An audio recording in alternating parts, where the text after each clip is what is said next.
Nabi Ibrahim dilahirkan pada tahun 2295 sebelum Masehi di negeri Mausul, di tengah-tengah masyarakat jahiliyah yang menyembah berhala-berhala yang terbuat dari kayu dan batu. Ayah beliau bernama Azar, yang merupakan seorang seniman yang ahli membuat patung-patung tersebut. Beliau juga masih keturunan dari Sam bin Nuh, yang merupakan anak dari Nabi Nuh. Pada masa itu, negeri Mausul dikuasai oleh Raja Namrud, yang sombong dan angkuh, bahkan mengaku sebagai Tuhan. Raja Namrud mendapat mimpi buruk bahwa akan lahir seorang anak laki-laki yang akan meruntuhkan kerajaannya dan menghancurkan tuhan-tuhannya. Karena itu, ia memerintahkan untuk membunuh semua bayi laki-laki yang lahir di negerinya. Tetapi, Allah melindungi ibu Nabi Ibrahim dari kekejaman Raja Namrud, sehingga kehamilannya tidak diketahui oleh orang-orang. Beliau melahirkan Nabi Ibrahim di sebuah gua yang tersembunyi, dan menyusuinya di sana selama beberapa tahun. Namun atas izin Allah, Nabi Ibrahim selamat dan setelah beliau dewasa dan dapat berpikir manakah Tuhan yang patut untuk disembah. Sampai akhirnya dirinya kembali ke tengah masyarakat dan melihat semua orang seperti gila pada patung. Hampir setiap rumah dan tempat-tempat umum dipenuhi patung berhala, agar dapat menyembah setiap waktu. Termasuk di rumah ayahnya yang memang bekerja sebagai pembuat patung berhala. Lama-kelamaan Nabi Ibrahim mulai bertanya-tanya pada dirinya, di manakah Tuhan itu? Manakah yang dinamakan Tuhan? Kemudian Allah pun memberikan mukjizat pada Nabi Ibrahim yakni sebuah pemikiran cerdas, kritis, sekaligus mengutusnya sebagai penyampai keberadaan Allah selama ini, maka dimulailah perjalanan mencari jati diri Nabi Ibrahim tersebut. Karena banyak kaumnya yang menyembah berhala yang terbuat dari batu, dan beliau tidak mau ikut menyembah berhala itu, karena baginya hanyalah sebuah benda. Kemudian beliau melihat bulan dan bintang di malam hari, matahari di siang hari, ia berkata, "Mungkinkah benda itu Tuhan?" Namun ternyata, bulan dan bintang menghilang dan matahari terbenam, lalu ia berkata, "Aku tak akan bertuhan kepada benda-benda seperti itu." Maka Allah berfirman dalam Quran Surah Al-An'am ayat 76-79, yang artinya, ketika malam telah gelap, dia melihat sebuah bintang, lalu dia berkata, "Inilah Tuhanku," tetapi tatkala bintang itu tenggelam dia berkata, "Saya tidak suka kepada yang tenggelam." Kemudian tatkala dia melihat bulan terbit dia berkata, "Inilah Tuhanku." Tetapi setelah bulan itu terbenam, dia berkata, "Sesungguhnya jika Tuhanku tidak memberi petunjuk kepadaku, pastilah aku termasuk orang yang sesat." Kemudian tatkala ia melihat matahari terbit, dia berkata, "Inilah Tuhanku, ini yang lebih besar." Maka tatkala matahari itu terbenam, dia berkata, "Hai kaumku, sesungguhnya aku berlepas diri dari apa yang kamu persekutukan. Sesungguhnya aku menghadapkan diriku kepada Rabb yang menciptakan langit dan bumi, dengan cenderung kepada agama yang benar, dan aku bukanlah termasuk orang-orang yang mempersekutukan Tuhan." Allah pun memberi Nabi Ibrahim akal dan kecerdasan yang luar biasa, dan mulailah beliau menyampaikan dakwahnya. Maka dimulailah awal baru bagi beliau untuk menyampaikan kebenaran yang ada. Karena paham bahwa berhala bukanlah Tuhan, Nabi Ibrahim dengan kecerdikannya langsung merencanakan sesuatu pada Raja Namrud dan para pengikutnya. Pada suatu hari Raja Namrud melakukan perjalanan keluar kota bersama sebagian besar pengikutnya selama beberapa hari. Wilayah kekuasaan Namrud pun nyaris kosong. Kemudian Nabi Ibrahim masuk dan menghancurkan semua berhala yang ada di wilayah Namrud. Semua patung-patung dihancurkan, meski dia tahu itu adalah buatan ayahnya sendiri. Nabi Ibrahim hanya menyisakan satu berhala yang tidak dirusaknya. Itu adalah berhala yang paling besar. Kemudian dia meletakkan kapak yang dipakai untuk menghancurkan patung-patung lainnya, di pangkuan berhala satu-satunya yang tak dirusaknya. Setelah beberapa hari Raja Namrud mengetahui semua berhalanya rusak, dan Raja Namrud murka.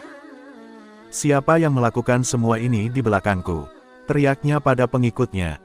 Salah satu pengikutnya yang kebetulan tidak turut pergi bersama Namrud mengatakan, bahwa ada seorang pemuda bernama Ibrahim yang melakukan itu semua. Dipanggillah Nabi Ibrahim untuk menghadap Raja Namrud. Sang Raja berkata dengan geram, "Wahai Ibrahim, bukankah engkau yang telah menghancurkan berhala-berhala ini?" "Bukan," jawab Ibrahim singkat. Mendengar jawaban itu, Raja Namrud semakin geram dan berkata, "Lalu siapa lagi kalau bukan engkau? Bukankah kau berada di sini saat kami pergi, dan bukankah engkau membenci berhala-berhala ini?" "Ya, tapi bukan aku yang menghancurkan berhala-berhala itu. Aku pikir, berhala besar itulah yang menghancurkannya, bukankah kampaknya masih berada di lehernya? Sahut Ibrahim dengan tenang. Raja Namrud membantahnya, mana mungkin patung berhala dapat berbuat semacam itu. Mendengar hal itu dengan tegas, Nabi Ibrahim berkata, "Kalau begitu, kenapa engkau menyembah berhala yang tidak dapat berbuat apa-apa?" Mendengar pernyataan Ibrahim, para pengikutnya tersadar dan terpikir oleh mereka, Tuhan yang selama ini disembah tidak dapat melihat, mendengar, dan bergerak. Namun, Raja Namrud semakin murka. Setelah kejadian tersebut, Raja Namrud yang marah pun hendak melakukan sesuatu kepada Ibrahim. Lantas, apa yang hendak dia perbuat kepada Nabi Ibrahim? Nabi Ibrahim dibakar hidup-hidup karena hal tersebut. Banyak dari para pengikut Raja Namrud yang mulai bertanya-tanya kepada Nabi Ibrahim perihal Tuhan yang patut disembah. Namun setelah terlihat pengaruh Nabi Ibrahim semakin besar di kalangan pengikutnya, Raja Namrud merasa terdesak dan terjatuh harga dirinya. Oleh karena itu, untuk menjaga wibawanya, Namrud memerintahkan para pegawainya dan pengikut setianya untuk menangkap Ibrahim untuk dihukum mati, yaitu dengan cara dibakar. Api dinyalakan besar sekali dengan kayu sebagai bahan bakarnya, sementara Nabi diikat dan ditempatkan di tengah-tengah tumpukan kayu. Tetapi Allah lebih berkuasa dalam segala hal. Allah belum menghendaki Nabi Ibrahim mati dan kalah oleh Raja Namrud. Sebelum kita melanjutkan kisah ini, mari kita dukung channel FM Official, untuk semakin berkembang, dengan cara meng-subscribe dan menyalakan tombol loncengnya, tekan tombol like dan silahkan share video ini, agar banyak yang tahu tentang kisah ini, supaya kisah ini tidak berhenti pada kalian. Semoga yang kalian lakukan dinilai pahala oleh Allah Subhanahu wa Ta'ala. Amin ya Rabbal Alamin. Menyaksikan proses pembakaran itu, Raja Namrud dan para pengikutnya tertawa dengan penuh kepuasan. Mereka mengira, Nabi Ibrahim telah hancur menjadi abu bersama api itu. Namun, begitu terkejutnya mereka setelah api yang menyala dahsyat itu padam.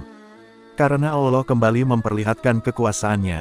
Allah berfirman kepada api, yang artinya, "Hai api, hendaklah dingin dan selamatkan Ibrahim." Quran Surah Al-Anbiya, ayat 69. Setelah api padam, keluarlah Ibrahim tanpa mengalami cedera sedikitpun. Sejak saat itu, pengikut Namrud berpaling dan menjadi umat Nabi Ibrahim untuk terus lurus ke jalan Allah.